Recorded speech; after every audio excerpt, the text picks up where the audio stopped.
ሰላም ውድ የቴክቲቭስ ፋይንደር ቤተሰቦች እንኳን ወደዚህ ኤክሴል ቤዚክ ቱቶሪያል በደህና መጣችሁ። በዚህ ቱቶሪያል በጣም ማወቅ የሚገባችሁን የኤክሴል ቲፖች አሳያችኋለሁ። በተጨማሪም በዚህ ቱቶሪያል ላይ የምጠቀመው የኤክሴል ቨርዥን 2016 ሲሆን የተለያየ ቨርዥን ያላቸውን ኤክሴል የምትጠቀሙ ከሆነ የተወሰነ ልዩነት ብቻ ነው የሚኖረው።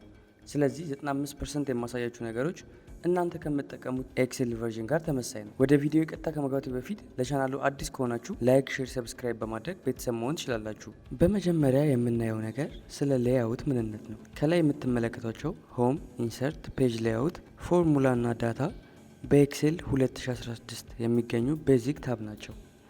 እያንዳንዱ ታብ የራሳቸው ጥቅም ሲኖራቸው አንዱን ታብ ስትጫኑት በውስጡ ሪብንን ይከፍትልናል። ለምሳሌ ከላይ እንዳያችሁት በሆም ታብ ውስጥ ያሉ ሪብን ናቸው። ከጎን ያለውን ደግሞ ታብ ብንነካው ኢንሰርት ታብ ውስጥ የራሳቸው የሆነ ሪብን አላቸው። ፔጅ ሌይአውትም እንደዛው፣ ፎርሙላም እንደዛው። ስለዚህ እያንዳንዱ ታብ ውስጥ የሚገኙት ሪብኖች የራሳቸው የሆነ ዲፈረንት ጥቅሞች አሏቸው። በመቀጠል ደግሞ እያንዳንዱ ሪብን በግሩፕ የተከፋፈሉ ናቸው። ለምሳሌ ሆም ታብን ብንጫን በሆም ታብ ውስጥ ሪብን ይገኛል። በነዛ ሪብኖች ውስጥ ደግሞ ግሩፖች አሉ።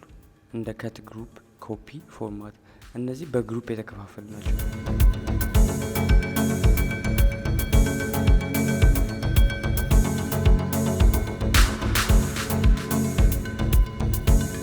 እያንዳንዱን ታብ ብነካ በውስጣቸው የተለያየ ጥቅምን የሚሰጡ ግሩፖች አሏቸው።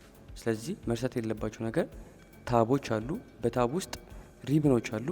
በነዛ አንድ ሪብኖች ውስጥ ደግሞ ሰብ ግሩፖች አሉ ማለት ነው። እነዚህ ግሩፖች የተለያየ ፎርማት አላቸው፣ የተለያየ ጥቅምን ይሰጣሉ።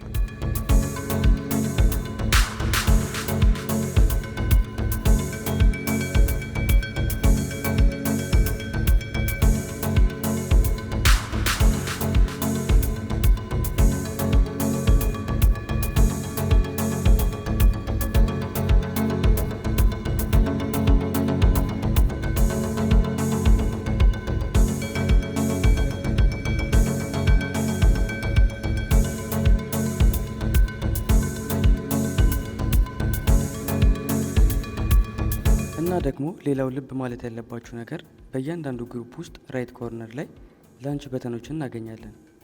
አንዳንድ ግሩፖች ላንች በተን ሲኖራቸው፣ ሌሎች ግሩፖች ደግሞ ላንች በተን የላቸውም። እነዚህ ላንች በተን የሚሰጡት ጥቅሞች በየግሩፕ ውስጥ የተለያዩ ኦፕሽኖችን እንድናገኝ ይረዱናል።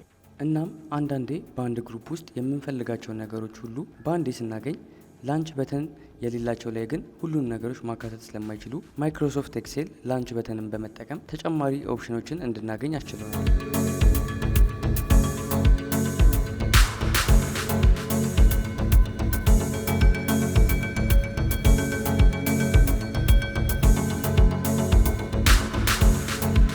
እና ደግሞ ሌላው ማወቅ ያለባችሁ ነገር ማይክሮሶፍት ኤክሴል የተሰራው ኮለመንስ ከተባለ ቨርቲካል ቦክስ እና ሮዝ ከተባሉ ሆሪዞንታል ቦክስ ስብስብ ነው። ለምሳሌ ኤ ኮለመን፣ ቢ ኮለመን፣ ሲ ኮለመን እያልን ቨርቲካሎችን ስንጠራቸው ሆሪዞንታሎችን ደግሞ ሮ 1፣ ሮ 2፣ ሮ 3 እያልን መጥራት እንችላለን።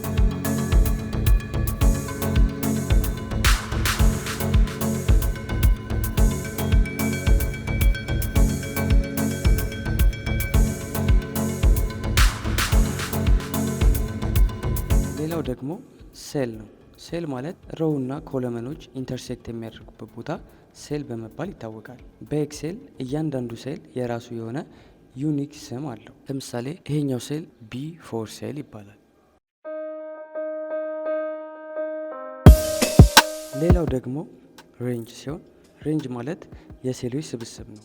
እሱም የራሱ የሆነ የአጠራር ዘዴ አለው። ለምሳሌ እዚህ ጋር የምትመለከቱት ሬንጅ E5 G7 በመባል ይታወቃል። ሬንጅ E5 through G7 ሬንጅ በመባል ይታወቃል።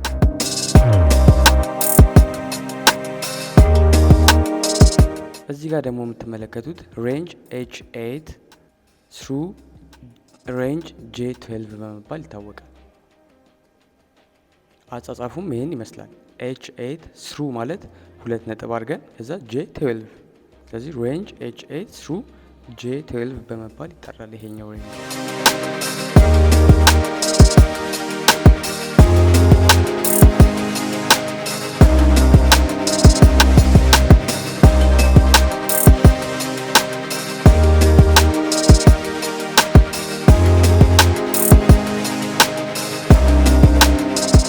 የተመለከታችሁት ነገሮች ሁሉ የሚገኙት በሺት ወይም ወርክ ሺት ውስጥ ሲሆን የተለያዩ ሺቶች በአንድ ጊዜ መክፈት እንችላለን። ሺት 1፣ ሺት 2፣ ሺት 3 እያለን እነዚህ ሺቶች ደግሞ በአንድ ላይ ሲሆኑ ወርክ ቡክ ይባላሉ። የምንሰራውን ስራ ሳቢ ለማድረግ ሎወር ራይት ኮርነር ላይ የፕላስ አይከኗን ነክተን ወርክ ሺታችንን ዙም ኢን እናደርገዋለን። በመቀጠል ወርክ ሺታችንን በመጠቀም ኢንቬንተሪ ሙቪ ኮሌክሽን እንሰራለን። በመጀመሪያ ሴል 1 ላይ ክሊክ በማድረግ ዳታችንን እናስገባለን። ካያችሁት ቴክስታችን ከሴላችን ሳይዝ ገዝፎ ይታያል።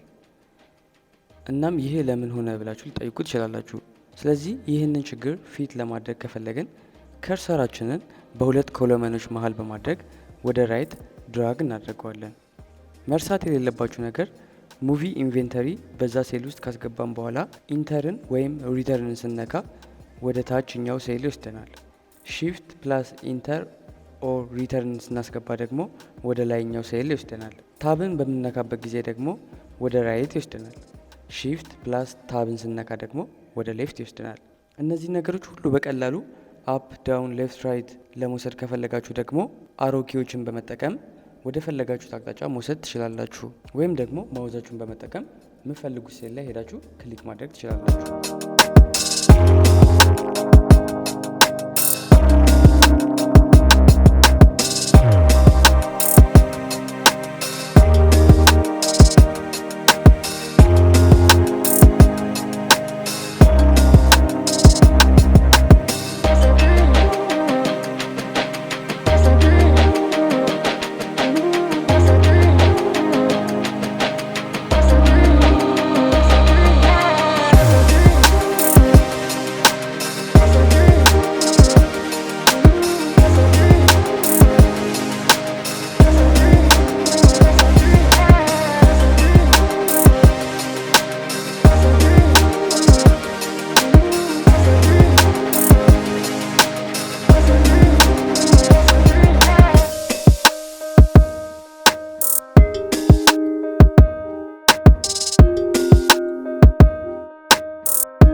ሌላኛው ሚስ ስፔልድ ወርድ ነው።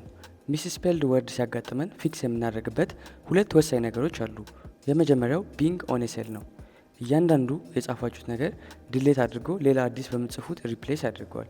ይህም ሊሆን የሚችለው ደግሞ ኤዲት ማድረግ የምንፈልገው ሴል ላይ ሄደን አንዴ ክሊክ ስናደርገው ሙሉ ዲሌት ያደርገዋል። ከዛም አዲስ በምንጽፈው ጽሁፍ ሪፕሌስ ያደርግልናል። ሁለተኛው ደግሞ ቢንግ ኢን ሴል ነው። ይሄ ደግሞ ምንጽፈው ሴል ላይ ወይም ኤዲት ማድረግ የምንፈልገው ሴል ላይ ሄደን ደብል ክሊክ ስናደርገው ኤዲት ያደርግልናል። ዊች ሚንስ ምንፈልጋትን ወርድ ሄዶ ኢሬዝ ያደርግልናል ማለት ነው። እኛም በምንፈልገው መንገድ ኤዲት እንድናደርግ ያመቻችልናል።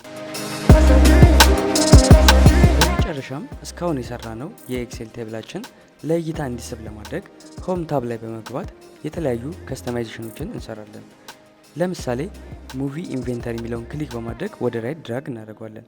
በመቀጠልም ሆም ታብ ላይ ሆም ሪበን ላይ በመግባት ሴንተር የሚለውን ክሊክ በማድረግ መርጅ ኤንድ ሴንተር ላይ ክሊክ አድርገን ወደ ሴንተር ሙቭ እናደርገዋለን።